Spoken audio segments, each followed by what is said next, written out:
It's Brad here at eTrailer, and today we're installing the Stealth Hitch rack receiver on a 2022 BMW 430i. BMWs are generally a sporty car and they're great for driving, but if it's your daily driver and you still need to do activities like carry a cargo carrier or a bike rack, looking at a hitch that's completely hidden might be the ticket for keeping that OEM look. And this is what it's going to look like when it's installed, and you're probably wondering, well, where is it?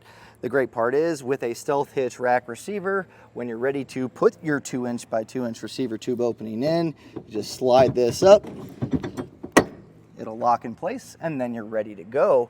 And then when you're done with your adventure, you can remove that and go back to that OEM look. Now, this is a great option for those of you that are looking to, again, have that cargo carrier or bike rack on the vehicle. If you're looking to tow a small trailer, you're going to want to look at the towing kit, which will give you a ball mount that will go directly into the receiver, as well as the wiring to accomplish the taillight functions on your trailer. So pretty quickly, you'll notice that there's a tab that says not for towing. Again, you're not going to want to put a ball mount in this, and if you ever plan on doing that, you might want to look at that towing kit.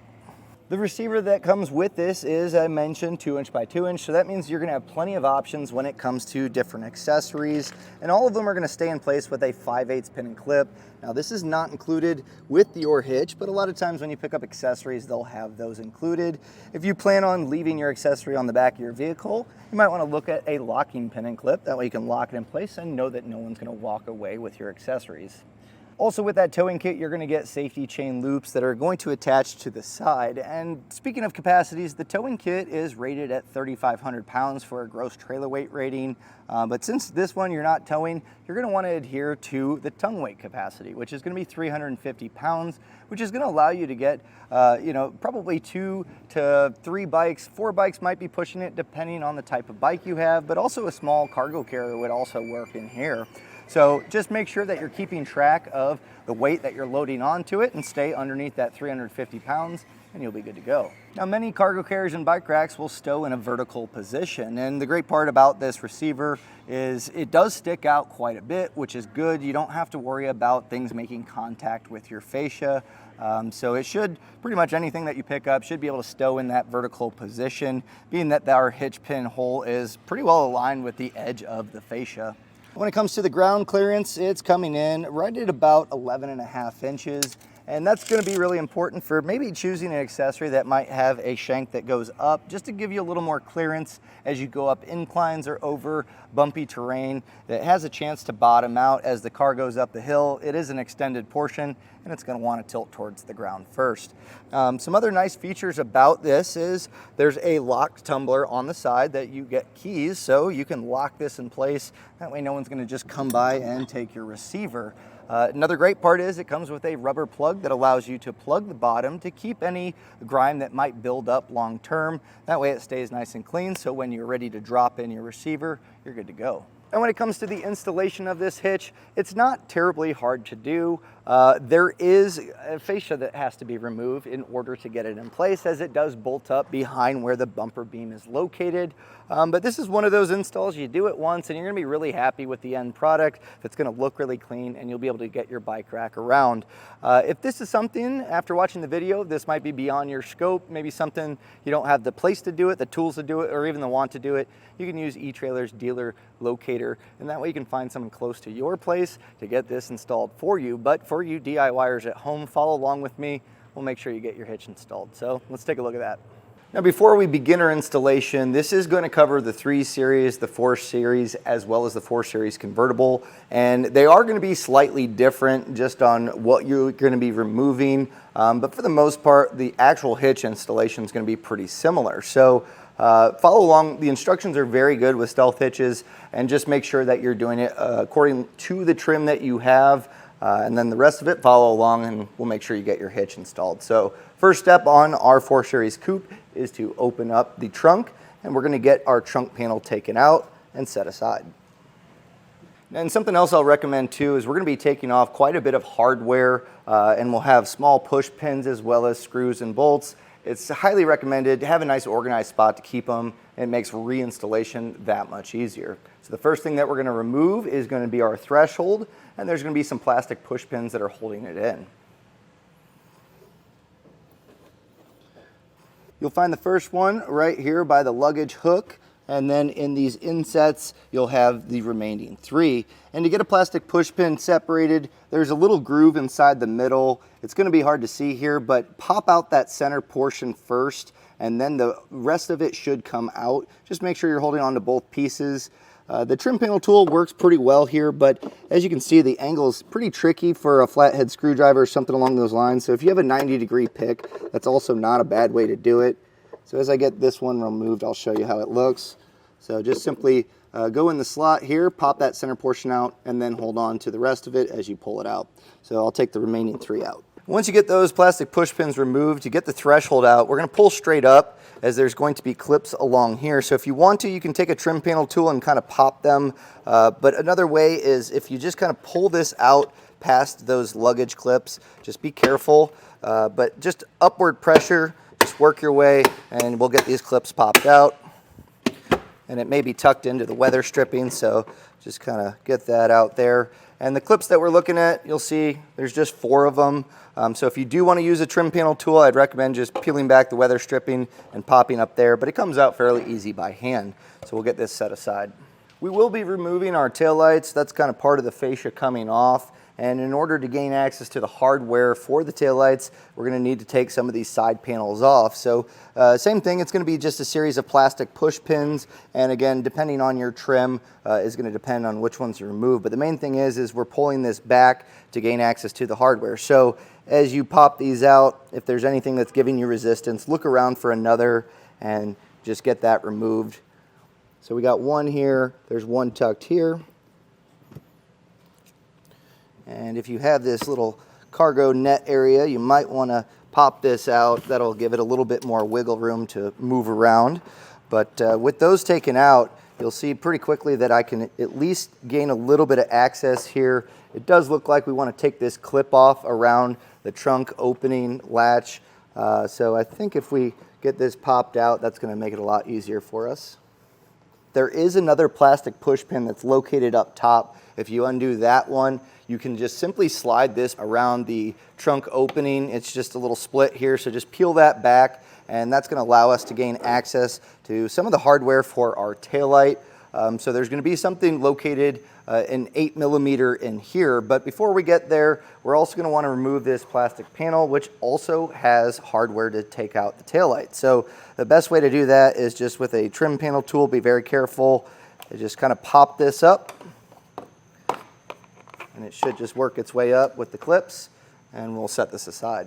So with that cover removed, you're going to find the studs with 2 10mm nuts. We're going to go ahead and get those out using a ratcheting wrench.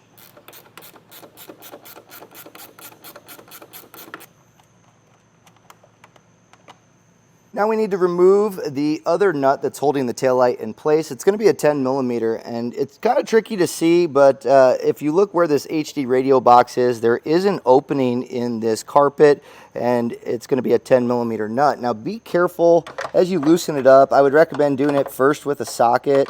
You will need a deep well on this, but once you get it loose, I would get the rest of it off with your hand. Unfortunately, I've dropped some of these behind those underbody panels, and it sure makes it tricky. So it's a little easier to have hands on it to make sure you don't drop it. We should be able to get our taillight removed. So I'm going to make sure that I slide these straight out. And before you pull it back too far, you are going to have the plug for the taillights. We're going to want to separate that. This red tab, you just pry this back. That's the locking tab. And then push in on that center portion right by there, and we should be able to separate the plug. So now we can see it a little clearer, is right behind the red tab. So if you push that and tug, you should be able to get that to separate. We can repeat the same process on the other side. So go ahead and get that taillight taken out. You're going to need to pop off that side panel as well. I will point out on the passenger side panel, you may run into a little bit of resistance, and that's going to be from the emergency trunk release. So to make this a little bit easier, if you just pull it back a little bit, don't pull too hard because of that cable, but there's just clips that you can pop this out fairly easily, and then you can slide this through, and that should make it a lot easier to pull back. Now you're going to head to each of the wheel wells on the rear fascia, and you're going to find that there's going to be an 8mm screw here as well as a little ways up. So just work your fingers up there, And that's going to allow us to get this wheel well liner peeled back, and the hardware that's attaching the fascia to the rear quarter panel is going to be located here. So it's a little tight, so I recommend having a deep well 8mm socket and a ratchet, and you should be able to get these screws fairly easily. And once you get those out, you're going to be able to peel back that fender liner, and right located facing vertical is going to be a T20 Torx bit to remove the screw. So I'm using an extension here, and we'll get this taken out. Now underneath our vehicle, we're going to be removing quite a bit of screws. It's going to be this underbody panel that we're eventually going to be trimming out for our hitch to be able to slide up in place. So it's just going to be 8mm screws to get these removed, and the rest of the underbody is going to be about the same. So what you're going to want to do is just kind of follow along this edge. Now some of these don't attach into the fascia, so just stick to the ones on the plastic and get those taken down. And so as I mentioned, there's going to be a decent amount of them, so just hold on to all that hardware.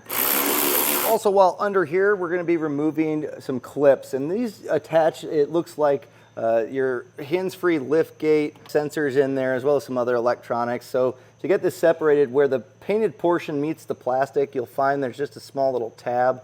We'll just push this back and start to just keep pressure on it as you pull back, and we should be able to get this to pop out. And when you have that separated, you'll see it's just going to kind of lean against it, but we should have this to be where you can kind of pull that fascia back.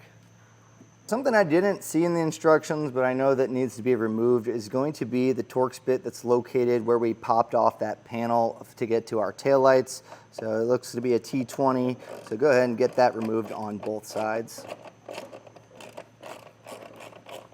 And we're going to get ready to remove our fascia, so I do recommend having an extra set of hands to do that, and also a safe place to keep your fascia so it doesn't get scratched in the process. And going along with that, we do want to add a little bit of painter's tape along the rear fascia as well as the rear quarter panel, because as we remove this, the potential for it rubbing against each other means that it can scratch the clear coat, and this is just a great way to protect that while we take it off and also when we put it back on. So just run a line along each seam, and that's going to help protect it. We are ready to remove our fascia. I have Ian helping me here, and the way that we're going to do this is start by each of the edges, just kind of pulling back, and it's just going to be a series of clips along the fascia. But as you work on the outside and make your way towards the middle, once the fascia gets loose, have someone support the fascia. There's going to be an electrical connector that we want to detach, so that way don't pull that fascia back and put stress on the wires. So pretty easy, just reach back behind the corner, and as you work your way back, just kind of keep pressure as you pull back.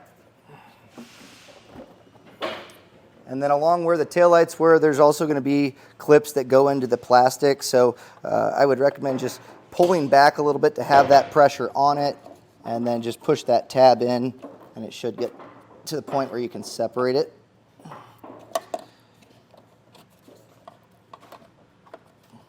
And if you're having trouble with these tabs, if you push down on the painted section and then pull back on this portion, you should get that to be able to pull out, and then you can kind of keep that pressure to get the other one pulled out. And the middle section, just kind of keep constant pressure. All the clips are along here, and it does give you a little resistance, but it should pop off fairly easily. Located here on the passenger side, we'll separate this by just pushing the tab in. And this is where it's really nice to have an extra set of hands. As Ian holds this, I can separate our plug. And now we can put our fascia aside somewhere safe. Now we're going to head to each of the exhaust hanger brackets, and they're going to be located just kind of in between the muffler and the exhaust tip. And it's going to be a 13mm nut that we're going to remove on both sides. So we'll get that taken down. And just be aware, obviously, as you take this down, the exhaust is going to want to lower a little bit. You do have isolators further up that are going to support the exhaust, but don't let this drop on you, obviously, as you do it. We're going to be removing this kick wand sensor holder, and that's what we unclip from the bottom of the fascia, and it's just going to be 6 plastic push pins, so just follow along here. And this is going to allow us to get our bumper beam taken off and our hitch to go in place. So many times with these, they're going to be still held on with the electrical connector. We can separate that, but sometimes it's just easier to zip tie this up out of the way. But we'll get these removed first.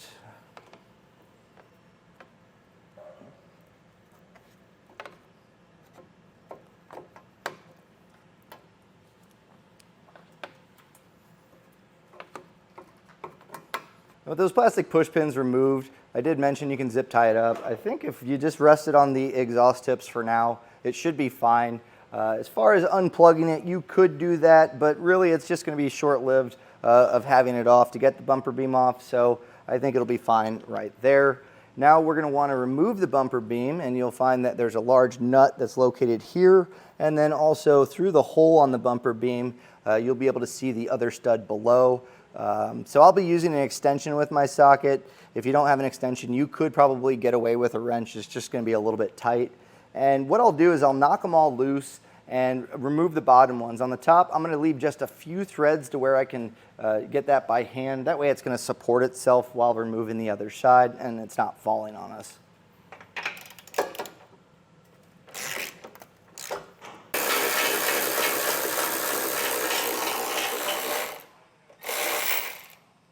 Hold on to those 4 nuts that you just removed. We'll be using those to get the hitch in place. But as far as the bumper beam goes, this is not going to be on the vehicle. The hitch is going to replace it. So you can choose to do whatever you want with it.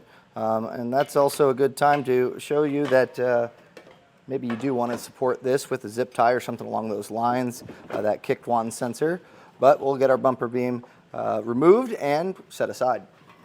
Now we're ready to put our hitch in place, so have 2 nuts ready because as we slide this over the studs, we're going to get the top ones mounted up. And something that is kind of interesting or unique with this that I found was our sticker is actually upside down, so don't trust the sticker for the orientation. You're going to see that there's the large holes here where our receiver is going to eventually bolt into. Make sure that's facing down, and we'll get the top ones in place. Just enough to where it's going to support itself. And then on the bottom, we're going to grab our brackets for the exhaust. So you want both of the tabs facing up with the 2 holes towards the middle. So line this up, and then we'll get the nut just hand tightened in place for now. And we'll get the other side in the same orientation.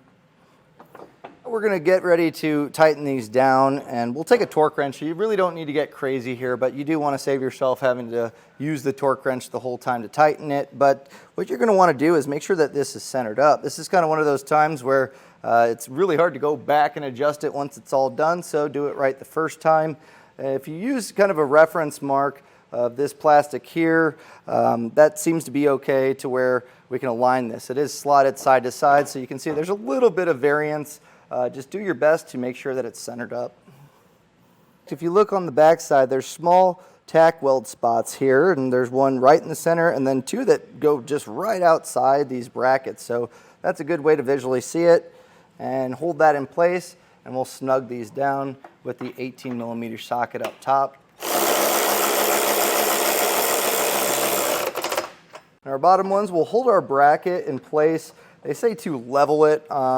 I know for sure we'll obviously try to make this as flat as possible, but this is also slotted. I would assume just right above the heat shield is going to be ideal for us. So just as you snug this down, make sure that it's, nice and straight. And once those are snugged down, we'll come back with our torque wrench. The torque settings are found in the instruction manual. And if you need a torque wrench, you can generally rent one of these at an auto parts store for free, but it's going to be important when tightening these down, especially on studs. It's going to make sure that it's going to be tight enough, obviously, for the hitch, for the lifespan of it, to be able to use it for all the weight that it's going to carry, but also it's not too tight, putting stress on those studs. So we'll go through and get these all torqued down properly.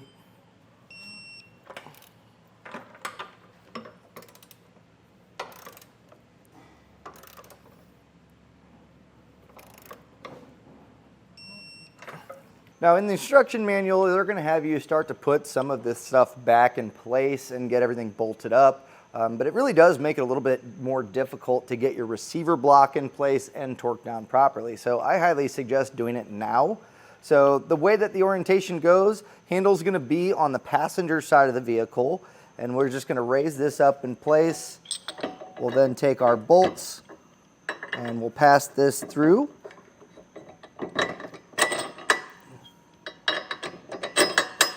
And then we'll take our nylon lock nuts and start those.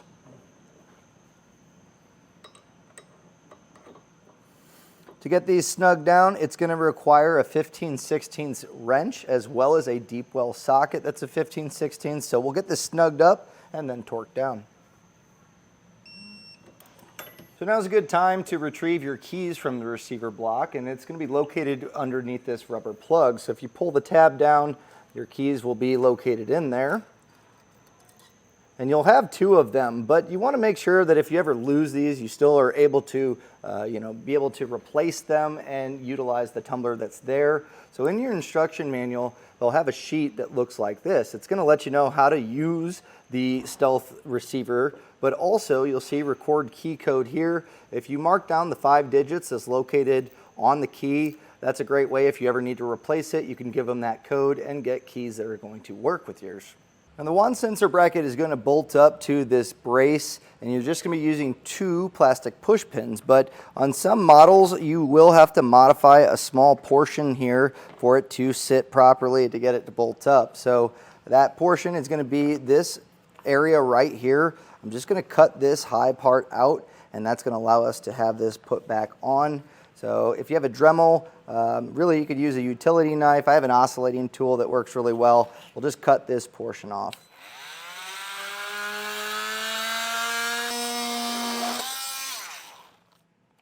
With that trimmed out, we'll take our plastic push pins, and we're only going to be using 2 of them to get this mounted up.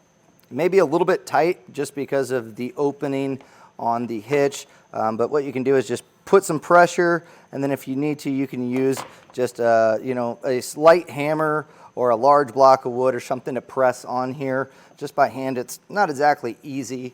I just used the backside of a screwdriver and pushed it in, but that's going to give it a nice secure mount of our wand that we have here.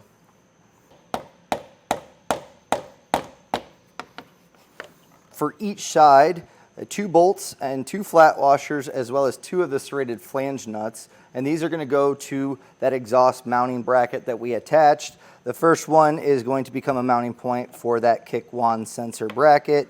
So we'll pass this through, and then on the back side we'll take our serrated flange nut and get that started. And then for the exhaust, we're also going to be mounting it up on the bracket. So the alignment pin needs to go to the more rearward hole, and we'll just pass this bolt with the flat washer up. Get this aligned. You may need to lift up on the muffler, but once you're at this point, you just take that serrated flange nut and get it started.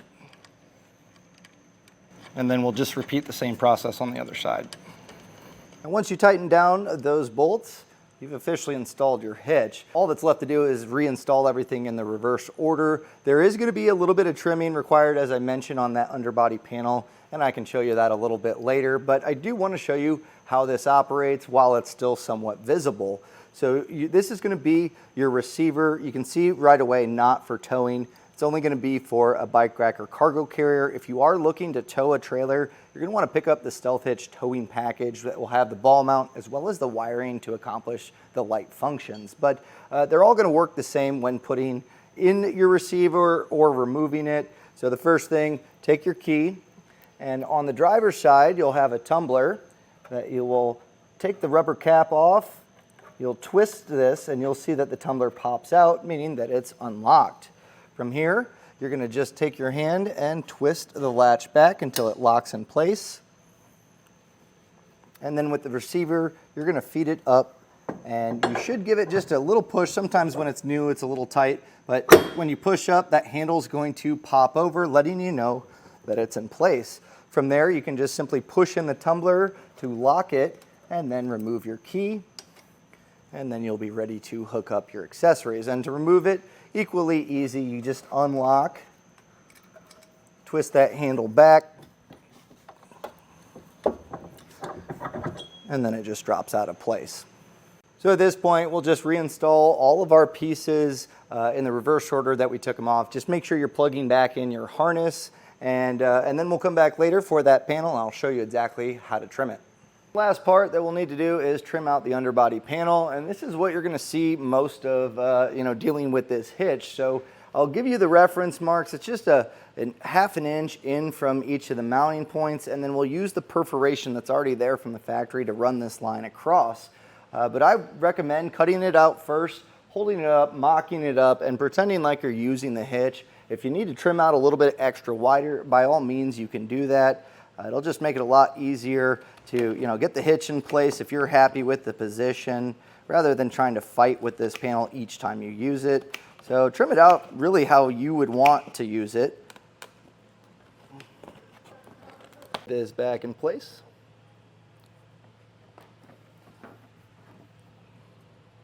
And that was a look at installation of the Stealth Hitch rack receiver on a 2022 BMW 430i.